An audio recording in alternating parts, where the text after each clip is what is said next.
नमस्कार। हम अक्सर साहित्य में विमर्शों के बारे में सुनते आए हैं। कोई स्त्री विमर्श की बात कर रहा है तो कोई दलित विमर्श की, कभी आदिवासी विमर्श की बात होती है तो कभी अल्पसंख्यक विमर्श की। आखिर साहित्य में विमर्श की अहमियत क्या है और क्यों मुख्य धारा के साहित्य में हाशिए पर पड़े समाज को केंद्र में लाने की जरूरत महसूस हुई? आज की अभिव्यक्ति में बात करते हैं साहित्य के इन्हीं विमर्शों की, इनकी सच्चाइयों की और इस नाम पर चल रहे अतिवाद की।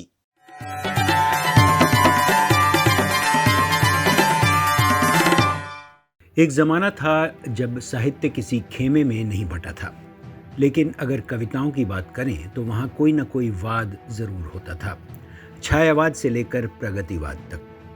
उस जमाने में रचनाकार समाज, रिश्तों, परंपराओं से लेकर प्रेम और सौंदर्य के अलग अलग आयामों पर लिखते थे। 20वीं सदी आते आते यहाँ सत्ता और व्यवस्था के खिलाफ, उसकी विद्रूपताओं पर और सामाजिक असमानता के खिलाफ खूब लिखा जाने लगा।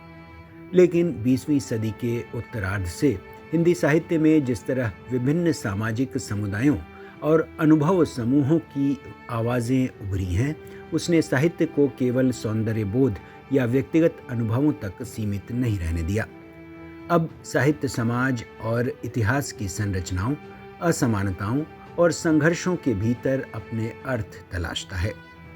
इन्हीं बदलावों का नतीजा है विमर्शों की दुनिया, जिसने साहित्य की संवेदना और भाषा दोनों को नए आयाम दिए। तो आखिर ये विमर्श है क्या?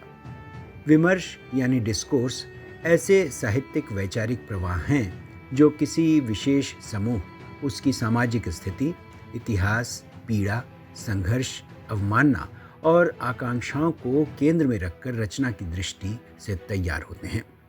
इनका मकसद आमतौर पर समाज की संरचनात्मक असमानताओं की पहचान करना, उत्पीड़ित समुदाय की आवाज़ को मुख्य धारा में लाना, साहित्य को लोकतांत्रिक बनाना और सत्ता, परंपरा, रूढ़ियों और मान्यताओं की समीक्षा करना है। वैसे तो विमर्शों के दायरे बड़े हैं, क्योंकि अपने देश में सामाजिक विभाजन के कई आयाम हैं। चाहे दलित हों, महिला हों, आदिवासी हों या फिर अल्पसंख्यक, साहित्य में विमर्श कई खांचों में बांट दिया गया है। दलित विमर्श हिंदी साहित्य में सबसे मजबूत सामाजिक सांस्कृतिक हस्तक्षेपों में से एक है। यह ब्राह्मणवादी संरचना, छुआछूत और जातिगत उत्पीड़न के खिलाफ आवाज उठाता है। इसके मुख्य स्वरों में ओम प्रकाश वाल्मीकि, मोहनदास नैमिषराय, कुमुद सिंह, जयप्रकाश करदम से लेकर कुछ हद तक सूर्यकांत त्रिपाठी निराला भी रहे हैं। दलित विमर्श के उभार की वजह से हाशिए के जीवन का यथार्थ साहित्य के केंद्र में आ गया। भाषा और कथ्य में कच्चापन, प्रतिरोध और सत्य का संवाद बढ़ा और जाति पर खुली बहस ने साहित्य को नए सामाजिक दायित्व दिए। वहीं स्त्री विमर्श पितृसत्ता, लैंगिक उत्पीड़न, स्वतंत्रता, समानता और स्त्री शरीर की राजनीति को केंद्र में रखता है।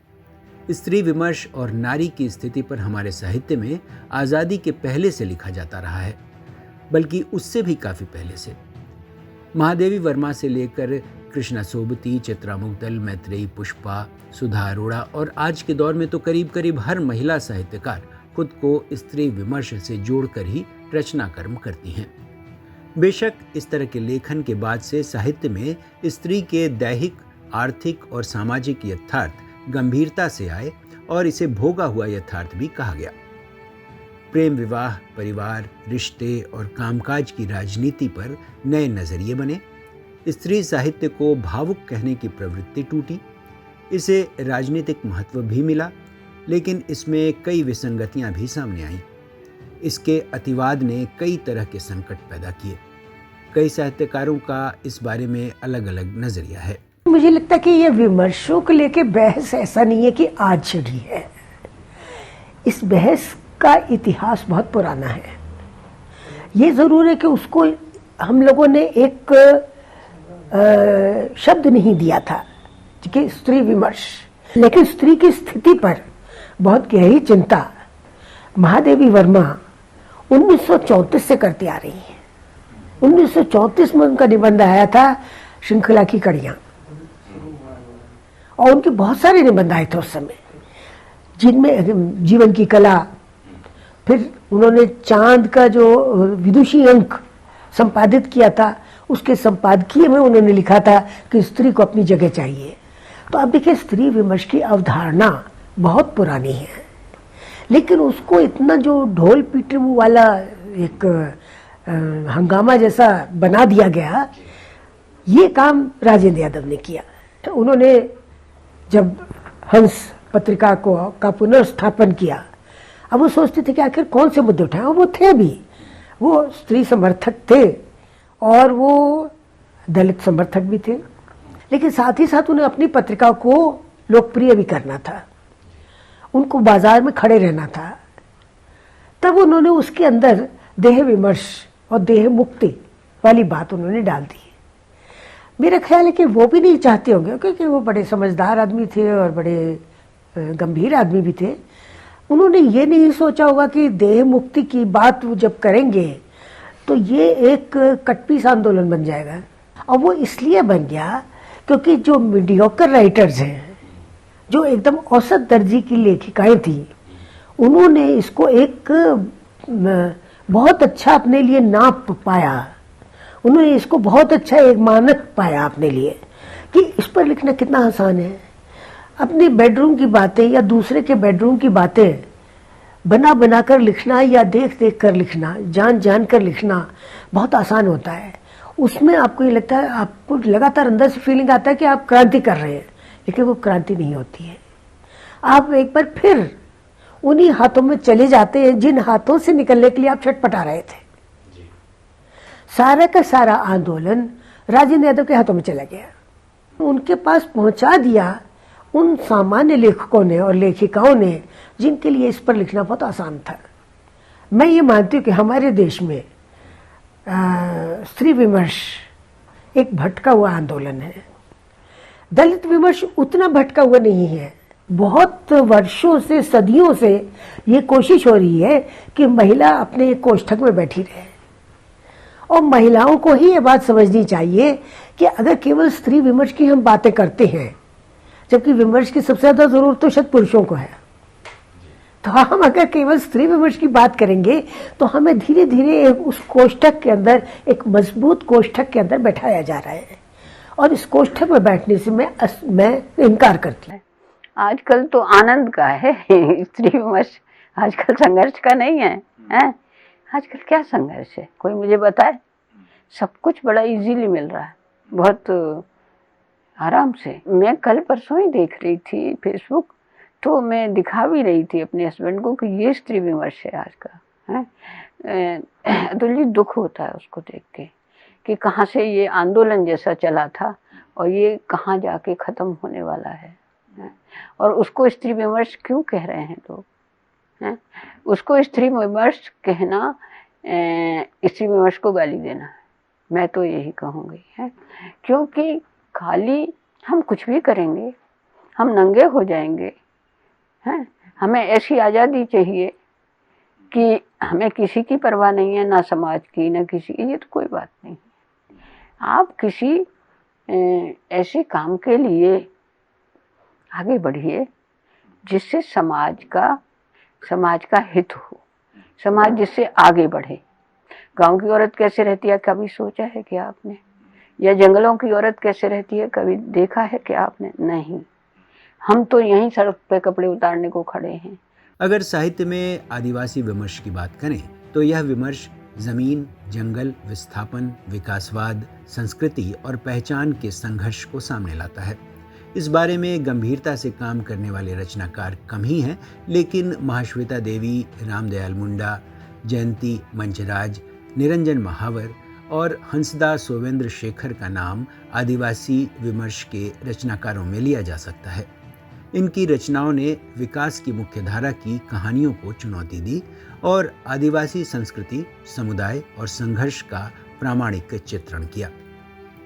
इसी तरह बहुजन विमर्श की भी चर्चा होती है, जिसमें आमतौर पर यादव, कुशवाहा, धानुक, कोयरी जैसे बहुजन समुदायों की सामाजिक सांस्कृतिक संघर्ष धारा को सामने लाने की कोशिश होती है। इसमें कमल भारती से लेकर कुशवाहा कांत, संपूर्णानंद मिश्र जैसे रचनाकार हैं। इन रचनाकारों की कोशिश होती है कि वो जाति संरचना के भीतर की श्रेणियों और सत्ता संबंधों पर नई रोशनी डालें और मुख्य धारा की राजनीति और समाज में बहुजन चेतना को शामिल करें। अगर मुस्लिम और अल्पसंख्यक विमर्श की बात करें तो यहाँ भी पहचान, विभाजन, सांस्कृतिक विविधता और सांप्रदायिकता के सवालों को केंद्र में रखा जाता रहा है। राही मासूम रजा से लेकर शायरों और गज़लकारों की एक लंबी फहरिस्त है। कई और रचनाकार भी लगातार इस विषय पर लिख रहे हैं। इनका मकसद समाज में धार्मिकता और राजनीति की जटिलताओं का यथार्थवादी चित्रण करना और मुस्लिम जीवन और संस्कृति को रूढ़िवादी धारणाओं से मुक्त करने के साथ साथ न्यायपूर्ण तरीके से पेश करना है। इन विमर्शों के बाद साहित्य में जो बदलाव देखने में आता है उसमें भाषा से लेकर प्रतिरोध, कटु यथार्थ, बोलचाल और स्थानीयता के साथ साथ अनुभव की ईमानदारी भी नजर आती है। कई साहित्यकार मानते हैं कि विमर्शों ने साहित्य को लोकतांत्रिक बनाया, नए अनुभवों को भाषा दी और प्रतिनिधित्व और न्याय के सवाल साहित्य का केंद्र बने, जबकि कई साहित्यकार विमर्शों के बारे में अलग राय रखते हैं। उनके मुताबिक विमर्शों ने साहित्य को पहचान की राजनीति से बांध दिया, कला और सौंदर्य को इससे नुकसान हुआ और साहित्य अलग अलग खेमों और हिस्सों में बंट गया। अब इन विमर्शों का साहित्य पर क्या सकारात्मक या नकारात्मक असर हुआ, यह बहस का विषय है। लेकिन मौजूदा दौर में साहित्य कई हिस्सों और कई धाराओं में तो बट ही गया है। बेशक सबका मकसद कहीं न कहीं एक ही है, सामाजिक सौहार्द कायम रखने के साथ साथ बराबरी के समाज की परिकल्पना। आने वाले वक्त में यह और कितने विमर्शों में बंटेगा कहना मुश्किल है। जब बात विमर्शों की हो तो हमें चंद रचनाओं की भी चर्चा कर लेनी चाहिए जो साहित्य में मायने रखती हैं। जैसे ठाकुर का कुआं जैसी चर्चित कविता लिखने वाले ओम प्रकाश वाल्मीकि की कुछ अन्य कविताओं की या फिर स्त्री विमर्श पर लिखी जाने वाली असंख्य कविताओं की भी। अगर कविता कोश में तलाशेंगे तो सबसे ज्यादा कविताएं आपको स्त्री विमर्श पर ही मिलेंगी। लेकिन आपको सुनाएंगे ओम प्रकाश वाल्मीकि की कविता बस बहुत हो चुका और उसके बाद अपने संग्रह मैं देह हूं फिर देहरी से चर्चित शैलजा पाठक की कमाल की औरतें सीरीज की एक कविता भी आपको जरूर सुनाएंगे।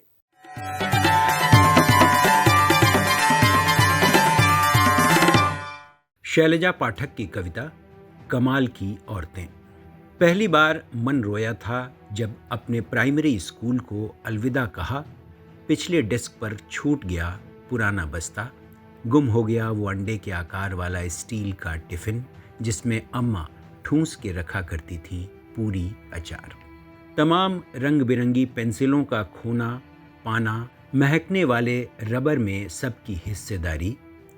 उस आखिरी दिन डैनी सर ने मेरे गाल को थपथपा के चूम लिया, वापस दिए मेरे घुंघरू ये कहकर कि डांस सीखती रहना। अतीत के दरवाजे पर टंगा है घुंघरू, जब भी यादें अंदर आती हैं सब छम छम सा हो जाता है। बड़े और समझदार होने के क्रम में हम लगातार बिछड़ते रहे, स्कूल, दोस्त, कॉलेज, फिर वो आंगन, भाई का साथ, पिता की विराट छाती से चिपक कर वो सबसे दुलारे पल, और आखिर में हमेशा के लिए बिछड़ गई अम्मा, बेगाना हो गया शहर। राजघाट के पुल से गुजरती ट्रेन, डूबती गंगा, शीतला माता के माथे का बड़ा टीका, सारे घाट मोहल्ले, विश्वनाथ मंदिर का गुंबद सब बिछड़ गया। अब रचती हूँ यादों की महकती मेहंदी अपने हाथों में, चूमती हूँ अपना शहर और बनारस हो जाती हूँ।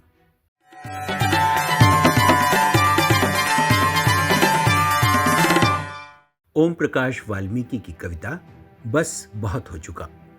जब भी देखता हूँ मैं झाड़ू या गंदगी से भरी बाल्टी, कनस्तर किसी हाथ में, मेरी रगों में दहकने लगते हैं यातनाओं के कई हजार वर्ष एक साथ, जो फैले हैं इस धरती पर ठंडे रेत कणों की तरह। मेरी हथेलियां भीग जाती हैं पसीने से, आंखों में उतर आता है इतिहास का स्याहपन। अपनी आत्मघाती कुटिलताओं के साथ झाड़ू थामे हाथों की सरसराहट साफ सुनाई पड़ती है भीड़ के बीच, बियाबान जंगल में सनसनाती हवा की तरह। वे तमाम वर्ष वृत्ताकार होकर घूमते हैं, करते हैं छलनी लगातार, उंगलियों और हथेलियों को नस नस में समा जाता है ठंडा ताप। गहरी पथरीली नदी में असंख्य मूक पीड़ाएं कसमसा रही हैं, मुखर होने के लिए रोष से भरी हुई। बस बहुत हो चुका, चुप रहना, निरर्थक पड़े पत्थर अब काम आएंगे संतप्त जनों के। अभिव्यक्ति में इस बार के लिए बस इतना ही। मिलते हैं अगले हफ्ते किसी नए मुद्दे के साथ। तब तक के लिए नमस्कार।